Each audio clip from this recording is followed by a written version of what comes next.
Hello and welcome to this mini bonus episode featuring Dan Ryan. We had so much to ask him that we couldn't fit everything into our main episode, so here is the rest of our conversation for you to enjoy. That every single one of them, no matter who they are, has a contribution to make at any given time. So it's all connected when you're all kind of in it together. So that's been pleasing to see so far. I mean, I particularly love that because, yes, you might have a starting seven, but actually the players that are on your bench are just as important as those starting seven. And there's no emphasis really, in a way, put on those starting seven, because if something happens like we've had with your game against Mavericks and they have to step up, they are taking that space. So they are equally as important as everyone else, whether they're a starting player or not. I love that. I love that philosophy. Yeah, I think it is important that, any good team culture is a level playing field for everybody, and everybody has to have a voice and make a contribution. So one of the things too with my leadership is I've become really quite active in delegating a lot to the players to make sure that they understand that they own this team. Like I said before, it's not my team, it's not the captain's team, it's everybody's team. And if you can have a space where the youngest player in the group has a voice and can speak up and offer some input or an opinion or a suggestion, as well as the oldest, most established player, then you kind of got the mechanics of the dynamics working as it should. And that's what we've got here. And I think that's really important. And it doesn't just happen. You have to provide the environment and the platform for that stuff to take place, and also empower the players to have a voice and contribute. Because I always say to them as well is that while I will lead you to where I want us to go, you guys will drive it. And so whatever we achieve ultimately is because of the hard work you've put in.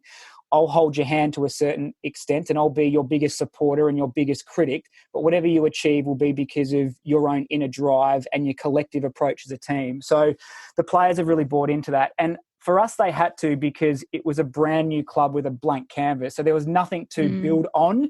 We were building from the ground up. So that was really big in the philosophy for me. And I love leadership and culture. It's something I'm really passionate about. And I love seeing players take control of that stuff and seeing them kind of their eyes light up when they notice the leadership moment, or they notice someone else has shone because they've taken control of something. That's what we're getting a real kick out of. And I love seeing that in the players. It's really fulfilling. And so one of the things there that stuck out to me was that idea of being a role model for the players, of how you react is kind of how they react. What do you think is it that gets in the way of coaches doing that? So that's obviously quite you would think that's a fairly straightforward philosophy. You want to be a role model, you want players to have good communication, but why isn't everyone doing it? What gets in the way? Well, I think it comes with experiences, to be honest. And I think there was probably a time in my career where I would wear my heart on my sleeve and my emotions on my sleeve, and everyone could tell whether I was stressed, comfortable, passionate, whatever it might be. And I have a crazy left eyebrow that often sits at the top of my forehead when people think it's when I'm stressed, but actually when I'm focused and really kind of in the moment. But I think, coaches need to be aware of their body language. They need to be aware of their verbal language and the way that they're communicating.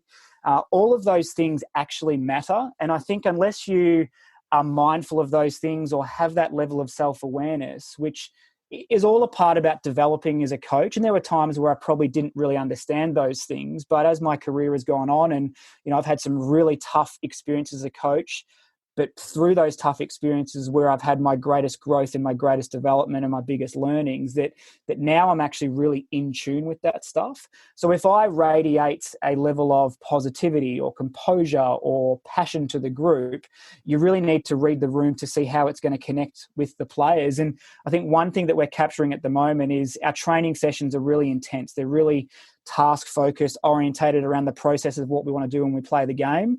And then our match day experience is about enjoying playing the game. We've done all the work. We're ready.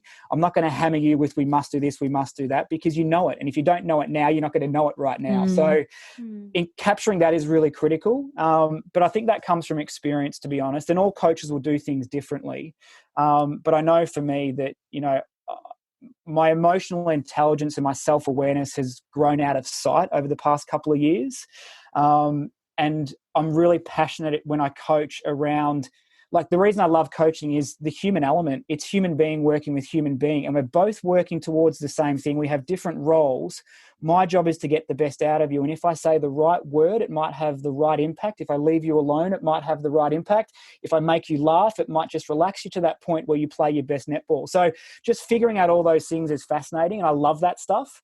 And it is quite important when I have a very young, impressionable group, because there was a time when we were training where I would say, all right, we want to try and do this. And they'd take the language so black and white and they'd only do that thing. However, as we know when we coach, an instruction is like a roadmap. You can go a number of different ways. And so we've learnt that about each other as we've evolved. But that's the beauty around dynamics. And, it's something that I'm really passionate about in the way that I coach. But to capture it, it does come from experience, and it does come from a willingness to really self-reflect and evaluate your own self as a coach. Because you are a reflection of your team quite often. And your behaviour will be reflected into your players, and it will be taken in however those players seep in that information or that energy that you give them. So it is an important thing to be conscious of. It's quite interesting when I reflect back onto my recruitment strategy with this inaugural team is one thing that I really wanted to achieve with it was for it to be a platform for players that perhaps had not broken through previously or had a taste of Super League or England underage and then perhaps maybe being discarded a bit too early, and to give them a chance in an environment that was going to embrace them for who they were and to see what kind of an impact that could have on their own self-worth, self-awareness, confidence, behaviour. And I've really enjoyed that process because I think that's been highlighted in some of the players that have really shone for us in the early stages, is those players that, in the under 21 or under 17 level were earmarked as the next generation stars and never really took off. And you just see the impact that, the Rhea Dixons, the Brie Greasons, I'm getting such a kick out of seeing those girls love playing, but their improvement and their development and their own personal growth has been amazing. That's one of the things we wanted to achieve at Leeds Rhinos was, can this be a platform for these players to finally smash the glass ceiling and establish themselves? And, regardless of results and whatever happens throughout the year, I think we're certainly going to achieve that with a couple of those athletes, which is really important because they're good enough. And it's great to see their talent on display and people actually going, wow, these girls can play the game. So that's been awesome to see, to be honest. So when you're building a new squad like you have with Rhinos, there's obviously a lot to think about, as you've mentioned, with balancing player dynamics, as well as ensuring that you've actually got the coverage across the various skills and positions that you need on court. How much of your selection process is around building a group of players who work well in terms of personalities, as well as their on-court ability? Because like you say, it's not, you don't want to recruit a team of stars, because I think it's like the magpie effect. They doesn't necessarily translate to a great team. So yeah, how much emphasis is put on identifying personalities that will work well together? Yeah, quite a lot, to be honest. And I think, recruitment was difficult because, we did have to start recruiting a little bit later than every other club. And I guess being a franchise that had no signed players, our backs were against the wall in terms of, access to whatever talent was out there, I guess. It was very difficult to know which way it was going to go. However, I was really clear that we did need to have some homegrown talent in there to really ensure that the team had a strong Yorkshire identity, being a Yorkshire-based franchise. So that's why the likes of the Brie Greasons and the Rosie Harris and Emily Hollingworth were really quickly to come into my mix to give the team, I guess, some earth, where the team was born, I guess. And then it was about ensuring that we did have the senior leadership and the reliability and the stability of the Jade Clarks and those types of players, the Fee Toners that really understand high performance. They know how to perform consistently week to week, that would give us that steadiness throughout the court. And then obviously, we needed key position players like the goal shooters and all that kind of thing too. So, the Danelle Wallum, who was, again, a lot of people didn't know much about her, but I kind of had, a fair idea as to what she was up to over the past couple of years and was keeping a close eye on her, that you do need to build your team around a target goal shooter perhaps. So, and then obviously Maddie Brown came into the mix too quite early on, that we thought, well, we can create something really special around her. And then it was really all around the emerging talent for me, because I want the team regardless of who the coach is or how long the players stay for or whatever, to have a core group of players that are sustainable. So that's why we went with a lot of players in their early 20s that, like I said, the Brees, the Rias, the Rosies, that have all kind of had a taste before but never really broken through, and build the team around that with some senior players plotted into different areas.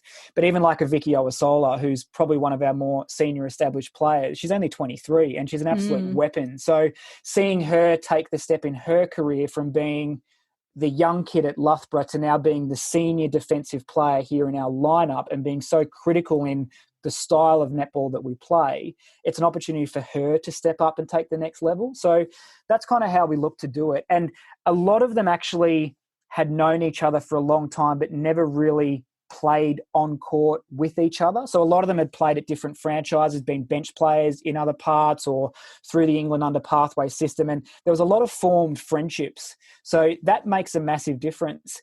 And because there's a netball house of 5 of them that live together and they've really embraced each other, that have moved from all over the country. But I think also what's complemented that is that I've been really clear with the players around, like I touched on before, is you've all got a role to play. And I want you to play to your strengths, play to what you do really well. And we will mold that into a team style that embraces all of us. There may be parts of your game that you need to sacrifice for the greater good of the team, but we'll create some things that actually bring out your strengths. And that's kind of the project that we were working on from the start. Obviously, we then had to re-navigate that when we lost 3 of the key players to injuries, where we now just kind of make some structural changes and theme changes to what we're doing. But it's all around them as the individual and how they buy into it. And that's critical. But they're certainly forming great friendships and they're playing like they actually genuinely care about each other, which is the most important thing. You touched on it a little bit there, but talking about personalities and kind of harking back to what you said previously in terms of the coach-player relationship. I'm not sure if you remember, but there was an incident in the SSN a while back between Kelsey Brown and Rob Wright, where she said that a lot of the critiques he was giving at halftime were quite negative, and she asked him for some positive feedback. And in essence, he kind of said, I'll start doing something positive and then I'll give you some positive feedback. And then he also then asked for a bit less attitude from her. And putting that into context as well, something that always really sticks out for me is that she had just come back from missing out on the gold at World Cup. And she was clearly in that moment looking for something that was a bit different to maybe the usual coaching style that he would use. So how, as a coach, can you get to know your players and learn what they individually need and how they respond to feedback, who needs tough love, who needs comfort, and the right times to use those different techniques? Yeah, that's a really important one, because a coaching style is not one size fits all. And I think if you are a coach that thinks that is the method, it's a little bit gone of the days gone by type of thing. You're thinking about, different generations of people that actually, they give and take feedback differently. They communicate differently. They have different wants and needs. And again, it depends on the coach's desire to understand the human element. And I'm obviously fascinated. I'm fascinated by human beings. I love it. I love seeing people thrive, what they're like when they're on survival mode, how they handle pressure, all those types of things. And actually helping them become really self-aware of what they're like in those moments is critical. And I think the reality is that, in every team, the coach should be coaching every single player slightly different based on what that player needs. It's not what you need as the coach. It's what's going to get the best out of the player. Therefore, is it tough love, direct feedback? Is that what they respond to best? If so, fantastic.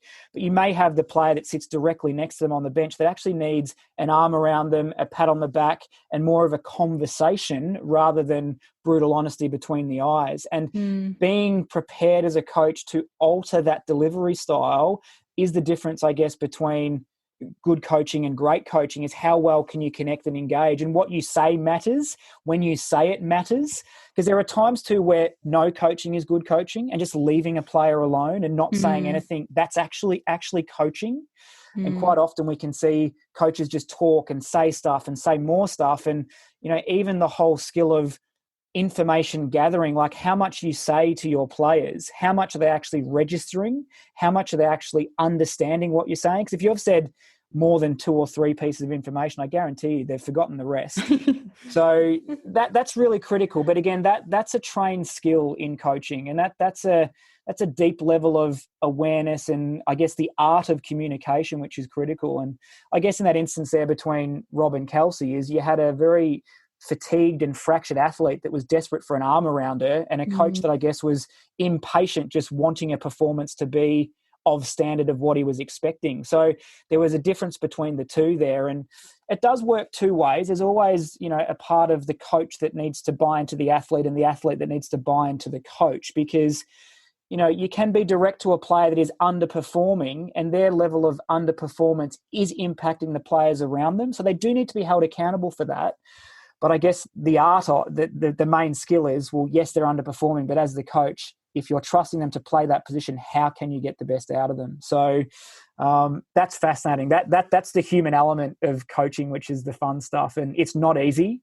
And it's very difficult to get right. And it takes a huge amount of time and investment to understand your people. But I think if you do understand your people, you have a greater chance of impacting positively, which ideally then impacts performance and results in the end. The Leeds Rhinos establishment has been around for a long, long time. We know it was founded in 1870, but of course it only branched out to netball in 2019 when you were accepted into the Super League for a 2021 entry. Do you feel that there's additional pressure on you as a coach to prove what Rhinos are all about because you don't have that history within the netball side of the club to sort of show who you are and speak for you to a certain extent? Because you are literally writing their history as we speak. So how important is that concept of legacy? Oh, look, I think it's really important, but we certainly don't feel any pressure. We more feel the pride of being a part of history. And I think that's what's been quite clear in, I guess, our communications, a team together, is that we're so proud and honoured to be the first ever Leeds Rhinos netball team. So for me to be the first ever coach, I take great responsibility and pride, and I'm incredibly humbled by that opportunity. And all the players that get their official player numbers to step foot on court to represent the first ever Leeds Rhinos netball team. It's a slice of history that no one can ever take away, regardless of what happens this year, next year, 10 years down the track. We're a part of the club's history. And I think that's why the first day for us was so special, is that, the girls got presented their dresses at the stadium by Gary Hetherington, the CEO. We went and played our first official game. We won. And we had all the rugby players, all the people in the club watching the game, getting around it. They were fully embracing that netball is a part of the club, which is amazing. And so we're not feeling any pressure whatsoever because, again, pressure is how you see it, isn't it? We just see this as a great opportunity to be a part of history, and we love it. And we love to play the game. And I love to coach the game. And I've made a conscious effort this year to just sit on the sideline and enjoy coaching. Doesn't matter if we win or lose, just enjoy coaching. And the players have done the same thing. There's so many people out there at the moment that are stuck at home in lockdown that can't do the things they love. And we're in a position where we can. So our responsibility, or the only pressure that we should be feeling, is to demonstrate a genuine enjoyment for what we're able to do. And so pressure's how you see it. There's no pressure on us in any regard. And we're incredibly humbled to be a part of Leeds Rhinos because they're a brilliant sporting organisation. That's why I wanted to join it, to be honest. And their philosophy too is far bigger than sport. It's about changing lives through sport. It's about community. It's about, encapsulating everyone in the Yorkshire region. It's about families. And, that's the stuff we love because, netball's just a game and, we're lucky to play it, but it's only a small portion of what I guess sport can do for the people that we're doing it for. So, no pressure, just enjoyment and just pride in being a part of it. So hopefully it's the start of a really long, rich history of the club. Leeds Rhinos understand sport. They know winning and losing is the stuff that happens. They know there's highs and lows. They know there's peaks and troughs. It's all part of it. And the netball entity will experience the exact same stuff throughout its history. So we're just proud that we can be the first ones to kick it off. And our biggest hope is that we lay the foundations for the generations to come. And if we can do that, regardless of ladder rankings or end results or positions, we've done our service in that first year. And obviously having a new team in the league now means that we've got 11 in the Super League. How do you feel about that? And is there anything you would change going forward? It was always an interesting one when 11 teams come in. A lot of people were concerned around perhaps the depth of talent across the country and was it going to be spread too thin. I think we're definitely seeing in the early stages of the Super League perhaps a little bit of a split in some of the teams. However, it's still very early days, and I'm sure some of the teams that have struggled early on will find their gears over the next couple of weeks. That's just basically how it's going to go. Because remembering too, the preseason period for everyone was incredibly disjointed, so we can't expect all teams to be firing in the early stages. So some teams, I think, that might be a little bit off the pace at the moment may come good as the rounds tick on. I certainly would love to see the import rule open up to 3 per team. I think there's a real space for English netball in particular, or the UK league, to capture more athletes in the countries outside of the top nations that are obviously mostly playing in Australia and New Zealand. I think more African athletes, more Caribbean athletes, even some from the Asian countries as well, might be well suited to come and play in the Super League. And I know a lot of it has to do with the Home Office and restrictions around number of visas, but perhaps to enhance the quality across the board, one extra international standard player may be the fix there. And just to add to more of the diversity across the league as well, I think when you see a league that has players from all over the world and all over the UK, I think it's amazing. And that's one of the appeals of Suncorp Super Netball. I know a lot of people question the imports, but it's the best of the best. And so if we can provide a platform for some of maybe the next generation international imports or superstars of the game that perhaps are going a little bit unnoticed or underneath the radar at the moment, I think it's only great for world netball. And the country, I've always been a big believer, the countries, Australia, New Zealand, England, that are well-resourced and well-funded, we have an obligation to the rest of the world to grow the world game. And to do that, we need to provide a platform and opportunities. And I think Suncorp do a great job. New Zealand are a little bit more exclusive at the moment. They seem to be very New Zealand orientated, which is absolutely fine. It's perhaps part of their model moving forward. But there are some great imports over there as well. Maybe we can be a bit more of a diverse league that caters for a few more of those countries as well. So, because there's definitely players outside the top 12 countries that would be worthy of having a crack at Super League and adding something different. So that would probably be one thing that I would like to see changed in the future. Linking with what you were saying before we started our recording about the central venue and how you think that will work, do you think that's a viable prospect moving forward to keep that one central venue rather than the home and away system? Yeah, this has been a really interesting one. And I think what I'm seeing at the moment with the league is unprecedented media coverage, an unprecedented quality in broadcast, and the interest has been amazing. The build up to round one and the amount of media that I was doing through the Yorkshire region, etc., and all the other franchises, it would be like coaching in Australia again. Like, I was absolutely blown away by the demand, which is a huge positive. And to actually, for the first time, as a coach, as a player, as a fan, to be able to watch every single game live if you want to, and on repeat if you want to, is absolutely incredible. If we in the future go back to the old model of 1 or 2 games on Sky and the rest on Twitter, we have absolutely missed an opportunity to commercialise and professionalise our league over here. And my vision, or what I think we need to do, and again, this isn't everyone's opinion and some people certainly won't agree with it, but I actually think here in the UK, there aren't enough adequate facilities to have a home and away season that actually will see the league grow as it should.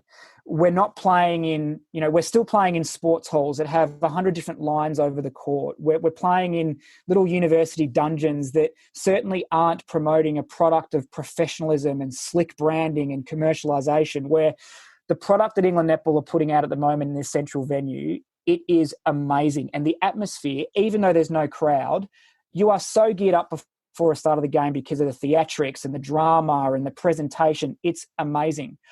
I actually think that the way to go moving forward is to have a huge arena roadshow around the UK every single week where it might be 1 week we're at Manchester Arena, the next week we're at Birmingham Arena, the next week we're at the O2 Arena. And we go all around the UK in these huge arenas where all 10 or 11 teams are there for double headers or single headers, whatever it might be. And you get 10,000 people or so, whatever it might be, to every round, split the cost among the franchises. And then maybe the franchises commercialise travelling fans in coaches to the game. So we're travelling the country with the team. But I just think the reality will be the only way that, realistically, Sky will continue this level of coverage is if it's in a central venue. And I understand there'll be a lot of resistance from franchises that want to play in their home venues because ticket revenue is huge for the revenue that comes in to actually run the franchise. However, that's where we need to turn our franchises into really lucrative businesses and commercialise the franchise space. But we're not going to commercialise our game with 1 game a week on TV and having to follow the rest on Twitter. What we're seeing at the moment is one step into uncharted waters, which is awesome. And now we need to make sure that all the franchises, all the stakeholders in England Netball and the Super League are all willing to continue to be bold to actually keep moving this sport forward, because we're coming very, very quickly into this professional space that if we pull back in any way, we've missed the door. And so I think there's going to be some huge sacrifices that need to be made by the franchises. But if we want to professionalise the game and reward our players for full-time training commitments and pay them professionally, these are the buy-offs. We need to make sure that we can actually put in a program and play and venues that, we can get full broadcast like we're having at the moment. Absolutely. And I think it's really important to note actually that there is now proof of all of the games being on Sky. There is now proof that the demand is there. So I'm going to do a little shout out to Kelly Walker, who follows us on Twitter. She actually did a little bit of analysis of the viewing figures just a couple of days after the first round.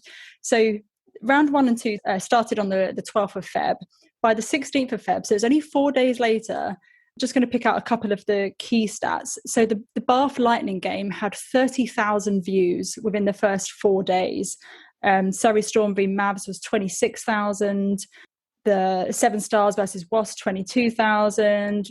Your game against Dragons, 25,000. What she then cleverly did was translate this into how it would fill a stadium. So 28k as a reference point would fill Lord's Cricket Ground in London. So this is numerical proof that the demand is there. So to take any step back now, I think would be such a mistake to make in my eyes, and would actually potentially be quite damaging for the sport. Now that we've taken that step forward to do anything other than what we are currently doing, surely that's a regression. Absolutely. And those figures too, they don't include the huge numbers in Australia that are desperate to watch it. Absolutely. So, there's even another step forward to go there to actually make it accessible to the entire world, like I guess the Super Netball app was previously, where we could all access it. So it does absolutely prove that the demand is there, and the product, like I'm just so impressed by what it looks like on TV. That to me is what actually attracts big corporate partnerships to go, what is this? I'd love to be investing in this. And when you've actually got the entire league being followed and all the stories emerging, that's where the players become characters, the players become identities, and that's where the whole professionalism can grow. So it just unearths so many uncharted waters that we've never been in before, that, like you said, anything less than this now is a missed opportunity and a step backwards. And there will be a lot of resistance. I know there are a lot of franchises there that want to have these home and away seasons and play in their own venues with their passionate crowds, and I get that. But if that's the way it's going to stay, we're not going to commercialise, we're not going to professionalise, so stop asking for it if you don't want to move forward with it. Yeah. So it's going to be a really interesting, I guess, 6 months for England Netball on this, but I hope they're really proud of what they've pulled off in unbelievable circumstances. But the team that has worked beyond measure to get this league up and running, and the quality of product and broadcast, and the facility is amazing. All the resourcing that is there for the players, it's unbelievable. It's like being a little Commonwealth Games village, to be honest, or a World Cup village. It's really, really well done. But they've set the benchmark. And when you set a benchmark, you've got to keep raising it. Like that's performance. You've got to keep moving forward. So I cross my fingers, and, Leeds Rhinos is the club that's supporting it. I'm sure there are other franchises there that are supporting it. But I think, anyone involved in the sport now, fans, all stakeholders, they want to see the game grow. This is how we do it. Thank you so much for listening to this special bonus episode. We'd love to hear your thoughts, so don't forget to get in touch with us via social media and stay tuned for episode 4 coming out soon.